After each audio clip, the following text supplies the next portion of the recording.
Donc on va reprendre Baruch Hashem le seder de notre cours donc du Shmirat al-Lashon, d'accord? Donc de garder notre langue. Et là on va arriver sur le passage qui traite donc de les shaber adam mipnei oivav, de louer quelqu'un, de grandir quelqu'un, de parler du bien de quelqu'un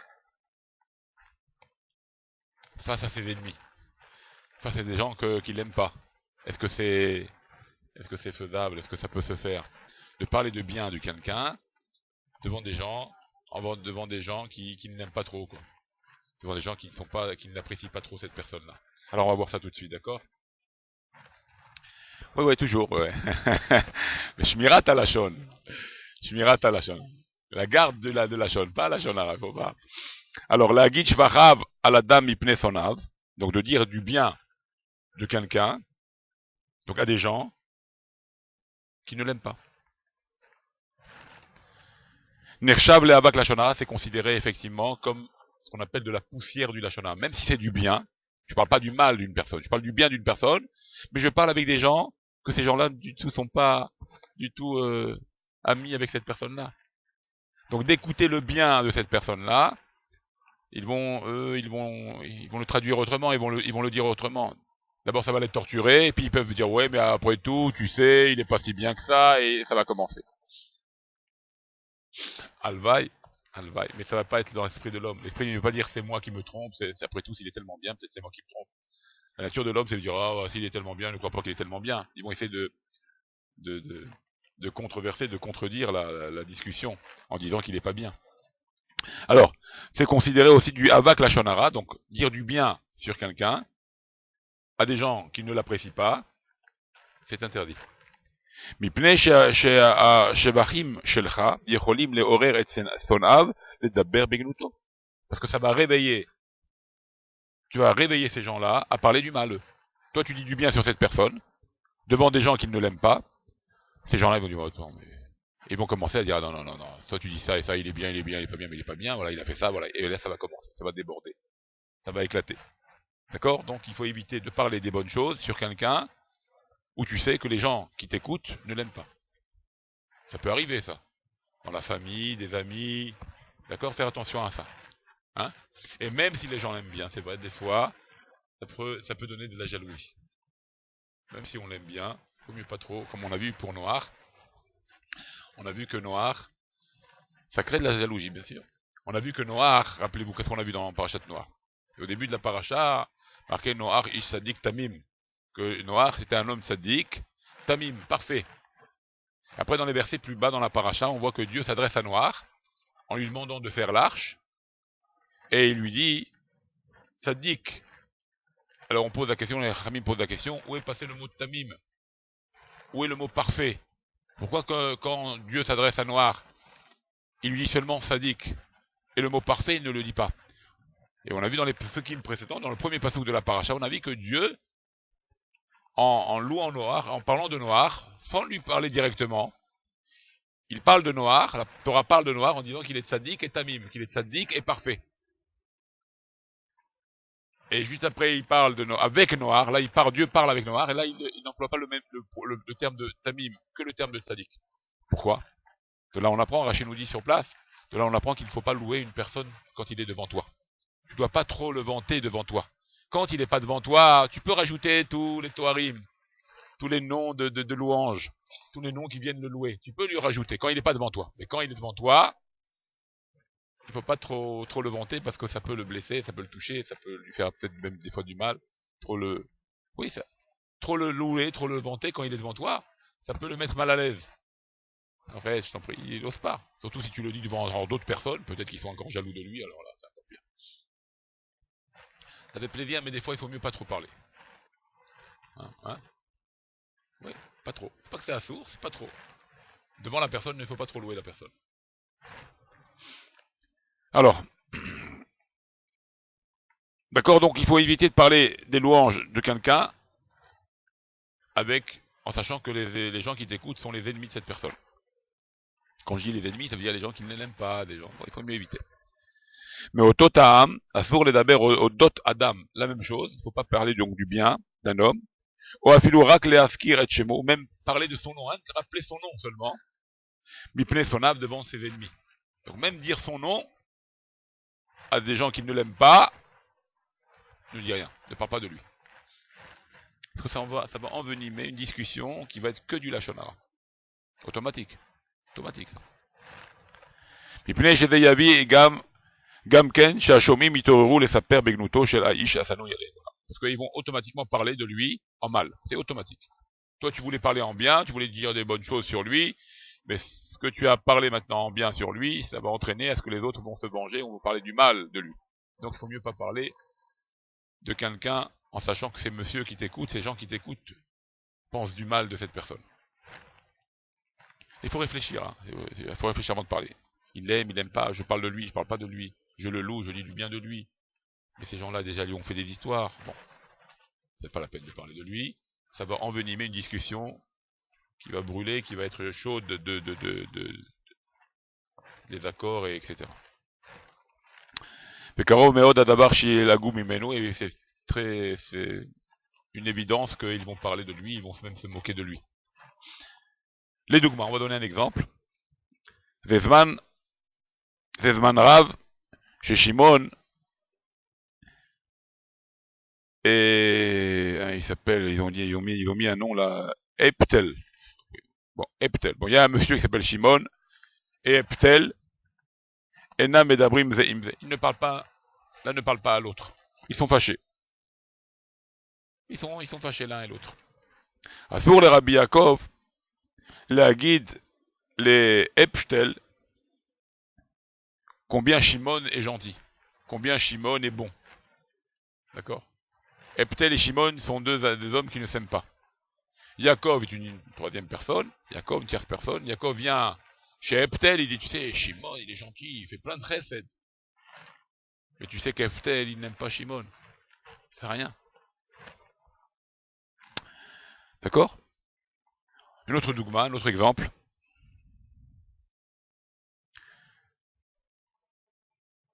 Deux hommes aussi également. Un il s'appelle Lévin, un il s'appelle Gottlieb. Bon, c'est des noms, hein. Lévin et Gottlieb sont deux ennemis. Ils peuvent pas se voir. Lévin et Gottlieb. On va arranger si on peut. Attendez, pour l'instant c'est ce qui se passe. Je sais pas, ok.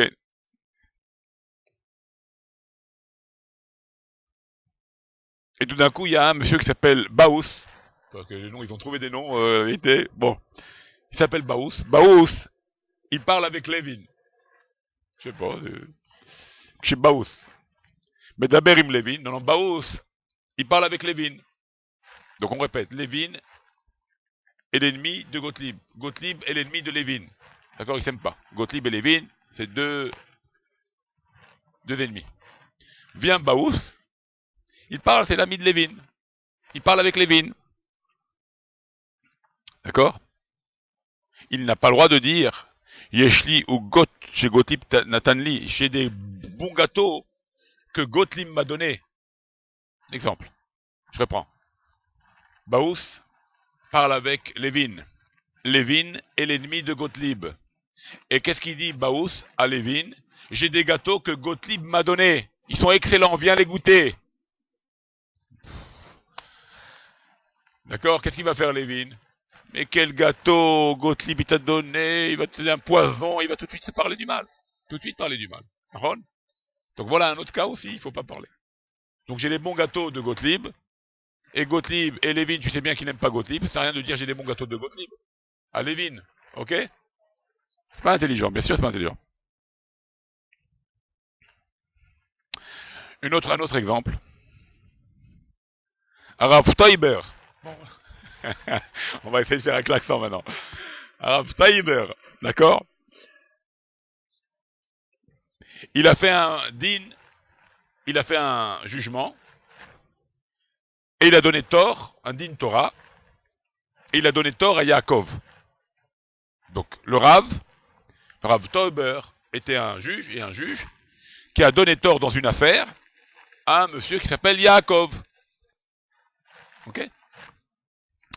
Asur le Yosef lishol et Yaakov er itnael ad-din batora. C'est interdit à Yosef, une autre personne, de dire à Yaakov, alors comment s'est déroulé ton jugement? Yaakov, il a perdu dans le jugement. Il a perdu dans le jugement. Donc Yosef, il ne faut pas qu'il interroge Yaakov, celui qui a perdu, comment c'était? Parce que d'accord, mais qu'est-ce qui va se passer? Il va dire, quel juge? Comment il m'a jugé? Il comprend rien. Tout de suite. Quel rave? Qu'est-ce qui va se passer? Qu'est-ce qui va se passer? Ouais, puis nous, Stam, les Askir, Shemo, chez l'arabe, ou bien dire, alors comment il était le Rav Toiber? Yosef, il dit à Yaakov, comment il était Rav Toiber? Ça aussi, c'est pas le droit. Non. Faut mieux pas. Tu sais qu'il a perdu. Ouais, il a perdu. Qu'est-ce que tu parles maintenant de ça? Bien sûr que le juge t'a mal jugé. Pour toi, il t'a toujours mal jugé. Toi, l'accusé, maintenant. Il t'a toujours mal jugé. Mais en réellement, il a pas mal jugé, il a bien jugé. Toi, il faut bien qu'il y ait un fautif dans l'histoire. C'est toi le fautif. Alors toi, tu veux toujours te donner le droit de tes actions, donner une valeur à tes actions, dis non, c'est le juge qui est pas bon. Un accusé, toujours, il va remettre la faute sur le juge. Alors il va parler sur le juge. Ah, le juge, quel juge, et quel rave, et quel... Donc ça sert à rien de poser une question, comment s'est passée la justice? Qu'est-ce qui s'est passé? Qu'est-ce qu'il t'a dit? C'est pas la peine. Pourquoi? Parce que ça va entraîner Yaakov à parler du mal sur le juge, sur le rave. Un autre point important, Asur les Shabeach Adam Arbe Meod. On ne peut pas louer quelqu'un de manière excessive, quoi. De manière pas trop. Faut pas trop louer quelqu'un. Afilou Imashomi Menam Sonim Oto, même si ceux qui l'écoutent sont pas ses ennemis.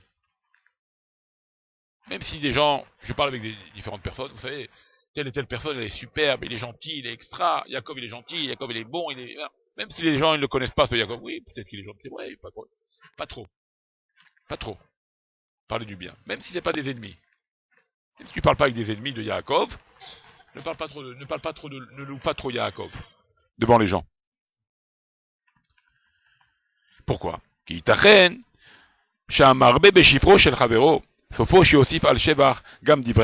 Parce que des fois la discussion va t'emporter à des propos de dire mais peut-être, mais peut-être qu'il est, mais après tout il peut pas être un sadique énorme, après toutes sortes de mais, ou de dire bon il est extra, mais bon il n'est pas parfait, hein, oh. Et là ça va commencer. Ça veut même parler du bien de quelqu'un, c'est bien, c'est mieux que de parler du mal. Mais trop exagéré, ça peut entraîner après le mais. Le mais, pas bon, ça y est, arrête de parler combien, il est bien, combien il est bon, combien, arrête. Faire attention. D'accord? ומלבד זה עלול ריבוי השבחים לגרום שהשומעים ישתדלו לסתור חלק מהשבחים. Parce que si tu le loues trop, ceux qui t'écoutent vont essayer après de trouver des arguments pour arrêter de le louer, cette personne-là, d'arrêter de le monter. Ils vont dire, moi, après tout, ouais, arrête, hein. Hier, il a fait ça, hier, je l'ai vu, il a fait ça. Ouais, peut-être aussi. Mais même s'il est bien, c'est vrai que tout le monde l'apprécie. Même s'il est bien, c'est vrai que tout le monde l'apprécie. Mais trop vanter la personne, trop louer la personne, les gens après ils vont dire bon, toujours on parle du bien. On sait jamais, ça peut faire une pointe de jalousie qui va faire que les gens qui écoutent vont avoir après des propos contre la personne, contre lui. Il est bien, et nous jamais on est bien. Il n'y a que lui qui est bien. Voilà. Ah ouais, voilà, pas me dire pas des défauts, attends, voilà, faire attention. Lui il est parfait, voilà, et ça commence. D'accord, ça faire attention. Parce que la shonara, il faut savoir, mesdames, la shonara, ça entraîne la inara. Force de parler, même si tu le loues maintenant. Tu le loues, c'est bien. C'est pas du lachonara quand tu loues quelqu'un. C'est bien. T'es content de lui, il est gentil monsieur, les gens même l'apprécient. C'est bien. Mais il suffit qu'il y en a un qui dit ah, dommage, je suis pas comme lui. Et pourquoi j'arrive pas? Et pourquoi lui il a ça et moi je l'ai pas? Cette petite pointe de jalousie là. Cette petite pointe de dire lui il est mieux que moi. Et pourquoi pas moi? Gamarno. J'ai mis l'Aïna. Gamarno. Même si tu le dis pas avec ta bouche. Même si tu le dis pas avec, tu le penses. Même si tu le penses, ah, il est mieux que moi, et il a de l'argent et moi j'ai pas, il a assez, moi j'ai pas. Je suis sûr que c'est dur, c'est pas dit facile. Mais penser quelque chose, ça peut entraîner la inara sur la personne. Qu'est-ce que ça va faire l'Aïnara? C'est quoi l'Aïnara sur une personne? L'Aïnara sur une personne, ça va ouvrir un dossier spirituel en haut sur la personne. Après tout, pourquoi il mérite? C'est vrai. La raison peut-être la dame qui parle de lui. Pourquoi il mérite un beau canapé? Pourquoi il mérite une belle maison? On va revoir sa vie à ce monsieur-là. On va revoir son registre. Et là, on remet les choses en place. On fait un rappel sur lui, mesquin. Et là, tout d'un coup, on voit peut-être que, après tout, c'est vrai, il n'est pas extra. C'est grâce au mérite de ses pères qu'il a toute cette richesse. Donc, on va lui diminuer. Donc, une pensée ou une parole en plus de jalousie sur quelqu'un, ça lui ouvre un dossier, ça lui ouvre ce qu'on appelle un mécatreg, un accusateur dans le ciel qui vient ouvrir un dossier devant Dieu et qui remet toute sa vie en question, tout le bien qu'il a en question. Que des fois ce bien, c'est vrai que des fois c'est peut-être pas toujours par ses mérites qu'il a ce bien-là. Des fois c'est par ses pères, des fois c'est un srout-avot, un mérite des pères, des fois c'est grâce aux enfants qu'il a un bien. Alors après, les accusateurs disent attends, après tout il mérite pas, c'est grâce à son père qu'il est bien, c'est grâce à ses enfants qu'il est bien, lui peut-être il a aucun mérite quelque part. Donc la personne qui a parlé de lui, elle a peut-être raison, et il l'accuse, et ça tape dessus, et là ça commence les problèmes. Faire attention. Il a créé, mais il faut travailler, et c'est ça le salaire. On n'est pas des robots, madame Etal. Oui, c'est pour ça qu'il est dit dans la Torah du fait qu'on a des midotes. Quelques...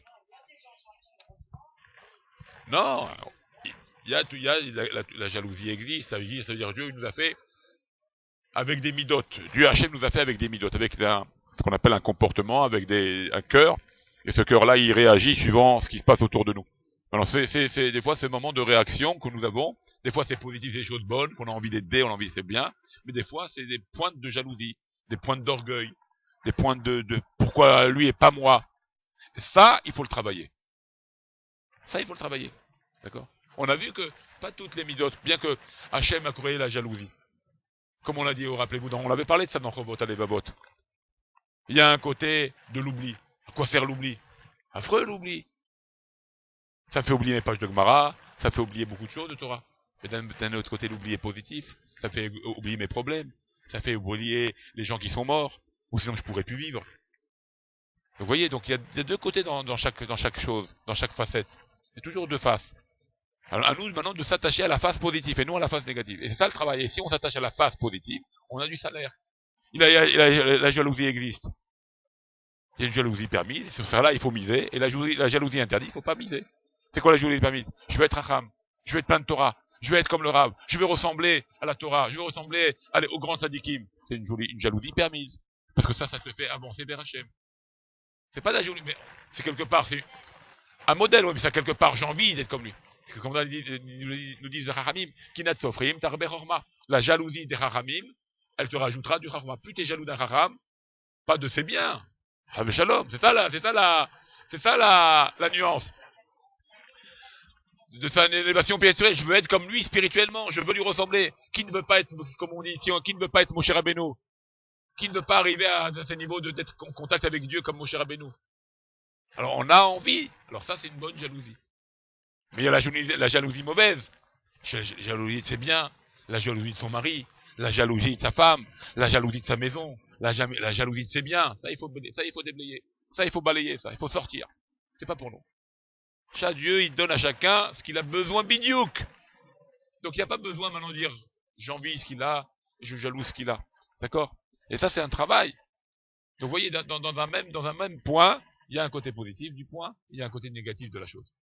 Donc qu'est-ce qui est bon pour nous? Il faut le tirer. Ce qui est mauvais pour nous, il faut le balayer. Il ne faut pas que ça reste en nous. Et c'est un travail. Tout au long de notre vie, c'est un travail. C'est le travail que nous devons faire.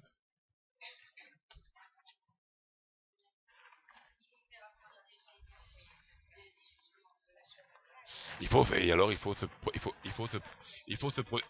se protéger de l'aninara, la seule chose qu'il faut faire, c'est la discrétion. L'humilité, la discrétion. Discrétion. Ne pas parler des choses, ne pas se vanter de ce qu'on a, ne pas être fier de ce qu'on a, ne pas donner envie à l'autre de ce qu'on a. Être discret. Dieu il m'a donné. Demain peut-être ça sera plus moi, peut-être ça sera quelqu'un d'autre.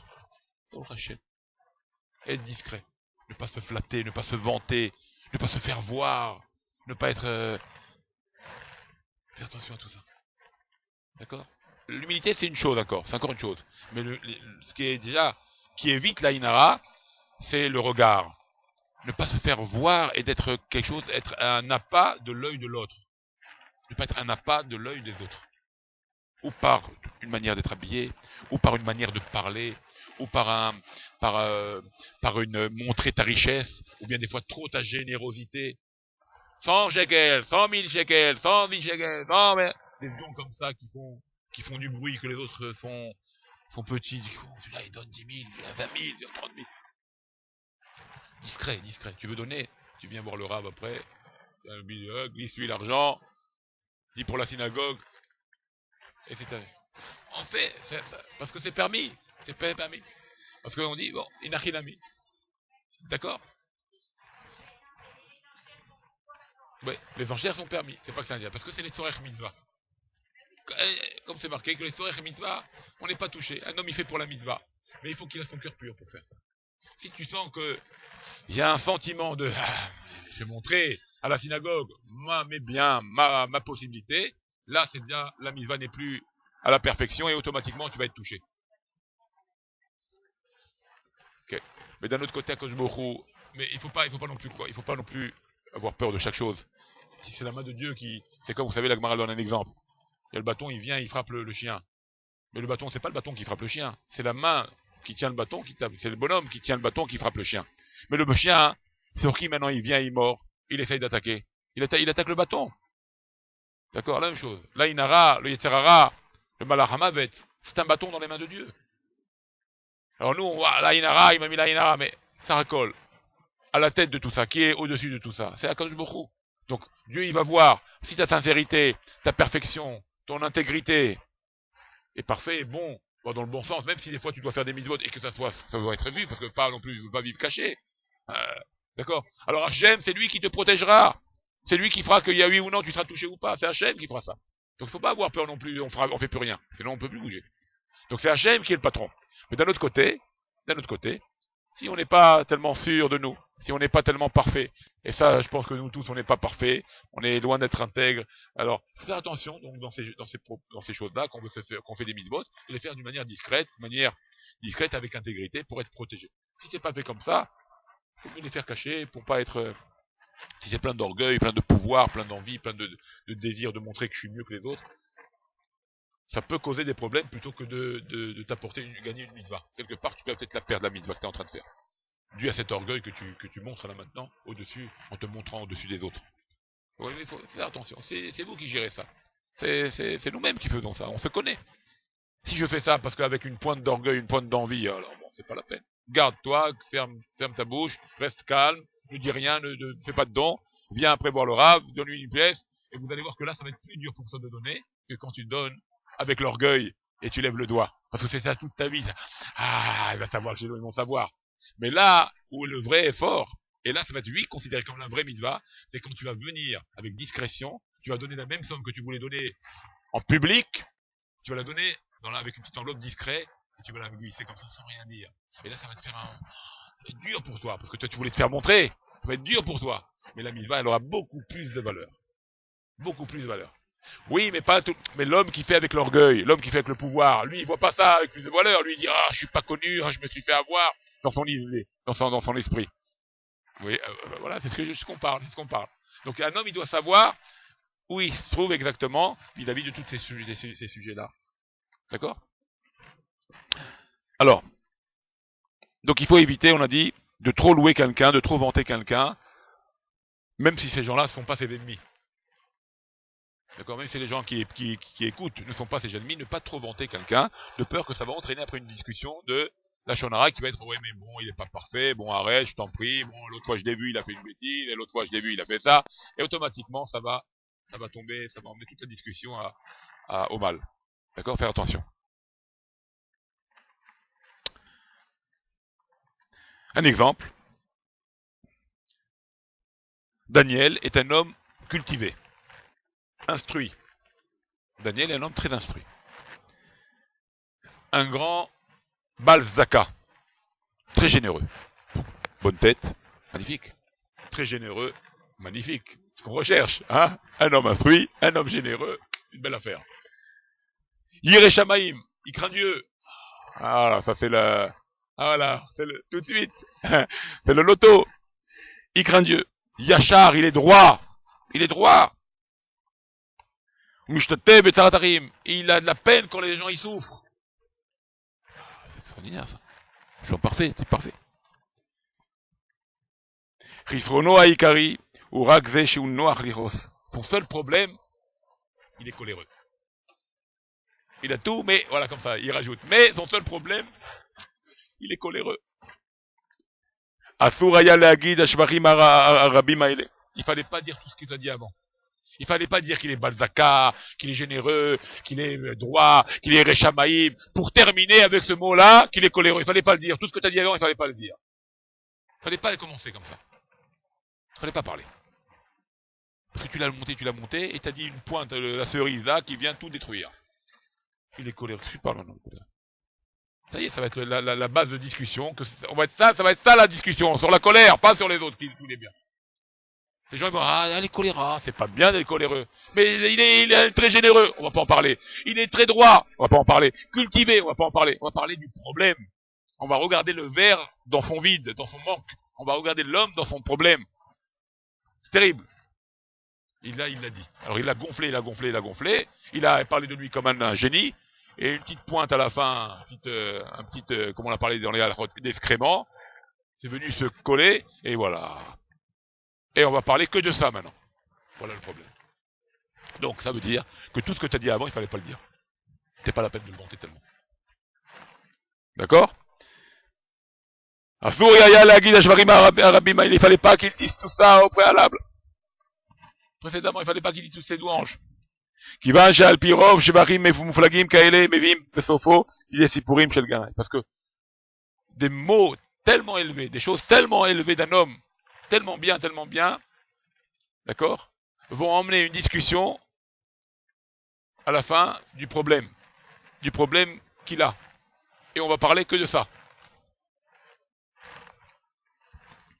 Vous savez, il y a une paracha, dans Parashat Shmini, là-bas, Parashat Shmini, il me semble, ou Haremot, il me semble. Parashat Emor, ou Haremot, bon, excusez-moi. Là-bas, on parle des Kohanim, Haremot, il me semble. On parle des Kohanim, Moshe Aaron, Nadav et Avihu. Et on termine la paracha. Donc ça parle d'une élévation très haute. C'était pendant les 7 jours les jours des Milouim, les jours de l'apprentissage du Kohen Gadol, avec Moshe Rabbeinu. On parle des Kohanim. Et à la fin, on termine. Parashat Shmini, ouais. Et à la fin, on termine avec l'interdit de manger des rampants. Des vers, des rampants, des shkatzim ou rmasim. Achami pose la question. Comment? Tu commences avec quelque chose de tellement élevé, la grandeur de Aaron à Cohen. Le jour de Kippour, le travail qu'il a à faire, la préparation dans le Beth Amikdash, tellement très très élevé. Et tu termines la paracha, cette même paracha, avec quelque chose de tellement bas qu'un homme pourrait arriver à manger des rampants, des cafards, Alors, et on sait très bien que nous, les parachiotes de la Torah, ont un lien, le début avec sa fin, les versets entre eux, tout a un lien chez nous. Tout est un rapport. Pour nous dire qu'un homme, il peut être le plus grand, mais s'il n'est pas attaché aux lois divines, il peut tomber très bas jusqu'à même manger des rampants et des ramassines. Pour ça, c'est ça l'idée. Tu peux être très grand, le plus grand des hommes, comme Aaron à Cohen. Tu peux tomber très bas si tu ne fais pas attention, si tu ne te préserves pas. Tu peux tomber très très bas, même à manger des fourmis, des cafards et des rampants. La même chose. Alors tu loues quelqu'un, tu le montes. Il suffit que tu dis un mot qui va plus, tout le monde va dire ah voilà le problème. Tu l'as descendu. Donc faut faire attention, d'accord? Donc pas trop louer quelqu'un, même si ces gens-là qui écoutent ne sont pas des ennemis. Toujours, mieux c'est toujours rien dire, c'est mieux. Alors, donc on a dit vont entraîner à une discussion du problème et non à la discussion du bien de l'homme. D'accord? Un autre exemple, avec ça on s'arrête pour ça. Dov, lui il s'appelle Dov, c'est plus, c'est mieux là, plus, d'accord. Dov, Daniel, c'est des mots qu'on connaît quoi, d'accord. Alors, Dov, Shibar et Aryeh, Bemesher Asara Regaim. Dov, il a parlé du bien sur un dénommé Aryeh. D'accord. Donc, Dov a parlé du bien sur Aryeh pendant 10 bonnes minutes. Comme ça, extra, il a fait ci, il a fait ça, 10 bonnes minutes, il a parlé que de lui. Que du bien. Eh bien, 10 bonnes minutes, tenir une discussion d'un ami pendant 10 minutes, de dire qu'il est bien, qu'il a fait ça, qu'il a fait. C'est. Vous voyez. C'est agaçant, ouais. Ouais. Mais bon, il parle du bien de lui. Il est content. Il a eu quelque chose avec lui d'extraordinaire qu'il a vécu. Il veut parler du bien avec lui, de lui, avec un copain à lui. Okay. Alors, qu'est-ce qui s'est passé? Bon, là on retombe sur des noms qu'on ne connaît pas. Chaptel. Chaptel, qui écoutait donc la parole de Dov, qui louait son ami Aryeh. Chaptel, il écoutait la discussion. Il parle de lui, de lui. Alors Chaptel, il écoute. Toutes les louanges qu'il a dit sur Aryeh. Et tout d'un coup, Chaptel, il dit IF Charles Oliot Sadiq Gamour. C'est pas un Sadiq Gamour, hein. C'est pas, ça peut pas être un Sadiq, ce bonhomme-là. Il dit pas que c'est un Sadiq. Ça veut dire quoi? Bon, ça veut dire que c'est pas arrête de croire qu'il est le meilleur au monde. Pas exceptionnel. Il t'arrête chez Shlo Kamar Isronot. C'est possible qu'il a des problèmes lui aussi. Qu'il a des manques. Tu parles de lui pendant 10 minutes, là, tu le loues comme un Sadiq Gamour. Pourquoi c'est un Sadiq Gamour? C'est pas un Sadiq Gamour. Il a sûrement aussi des problèmes, lui aussi. Il a sûrement des manques. D'accord? David était là aussi. Il y avait un autre qui écoutait. Il y avait Chaptel qui a dit ça. Il y avait David aussi qui a écouté. Et David, qu'est-ce qu'il dit aussi? D'accord? Qu'est-ce qu'il dit à Dov? Il dit à Dov, il écoutait Dov. Il dit à Tatsodek. Il a dit à Dov. Il dit à Chaptel a dit, ne crois pas que c'est un Sadiq Gamour. Alors Dov aussi, David aussi prend la discussion. Il a raison. Chaptel a raison. Ouais, il peut pas être un Sadiq Gamour.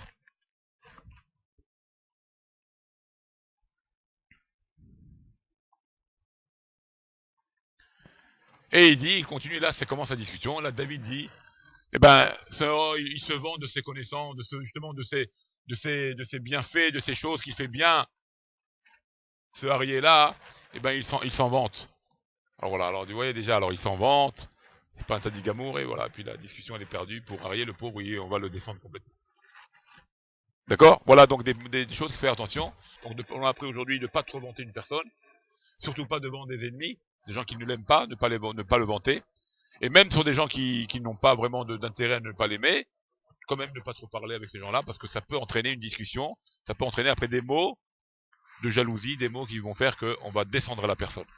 D'accord? Faire attention à ça. Donc voilà, il faut limiter nos paroles. Même si on veut louer une personne, il ne faut pas trop rajouter, de peur qu'on rajoute le mais. Il n'est pas parfait, mais il n'est pas si bon que ça, mais il est coléreux après tout. Il a toutes ses bonnes qualités, mais il a un défaut. Tout ça, il faut éviter donc. D'accord? Chaque mot est pesé chez nous. Chaque mot est pesé. Voilà pour aujourd'hui, pour le Shmat Halachon.